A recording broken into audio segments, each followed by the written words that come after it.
A special thank you to each of our subscribers who make this channel possible. Here's today's story. In a pivotal moment for Germany, voters are heading to the polls on February 23, 2025, to select a new government amid significant concerns surrounding the stagnation of Europe's largest economy, the pressing need to address migration issues, and the uncertain future of Ukraine as well as Europe's alliance with the United States. The election comes as a response to a political landscape marked by discontent and a lack of enthusiasm for the candidates on the ballot. As the most populous nation in the European Union and a key member of NATO, Germany's electoral outcome is poised to have far-reaching implications, particularly in light of its role as Ukraine's primary supplier of weapons after the United States. With over 59 million eligible voters in a country of 84 million, the stakes are high as citizens prepare to elect the 630 members of the Bundestag, the lower house of parliament.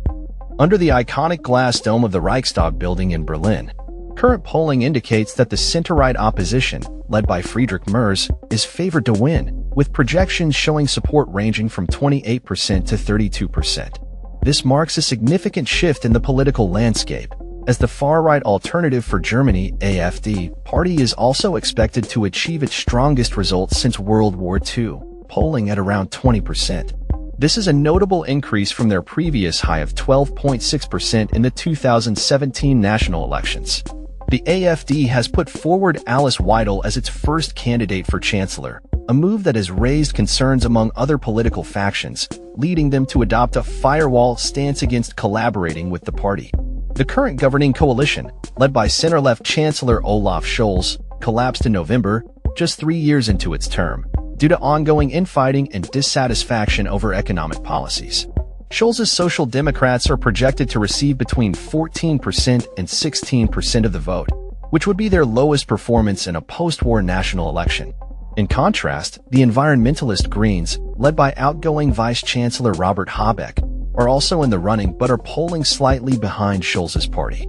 The election's timing, moved up by 7 months, reflects the urgency of addressing the economic challenges that have plagued Germany for the past 2 years. With the economy shrinking and failing to achieve substantial growth, the next government will face the critical task of revitalizing economic performance. Merz has promised stability instead of chaos in the wake of the previous coalition's collapse, yet it remains uncertain whether he can assemble a stable government capable of delivering on that promise. Potential coalition scenarios are already being discussed, with Merz likely needing to partner with either Scholz's Social Democrats, the Greens, or the pro-business Free Democrats, the latter of which may struggle to secure enough votes to maintain their parliamentary presence. The Free Democrats, along with another small party, are hovering around the 5% threshold necessary to gain seats in the Bundestag. If they fall short, the possibility of a two-party coalition becomes increasingly complicated. The issue of migration has surged to the forefront of the campaign, particularly following recent violent incidents involving immigrants. Merz has taken a hardline stance, vowing to prevent unauthorized entries and increase deportations if elected. His party's recent motion to enhance border controls was narrowly approved by Parliament with the support of AfD votes, marking a significant moment in post-war German politics. In response, rivals have criticized Merz for his association with the AfD, with Scholz labeling his actions as irresponsible gambling. Despite this, Merz has consistently denied any intention to work with the far-right party. Meanwhile, mainstream parties have reaffirmed their commitment to supporting Ukraine amidst its ongoing conflict with Russia.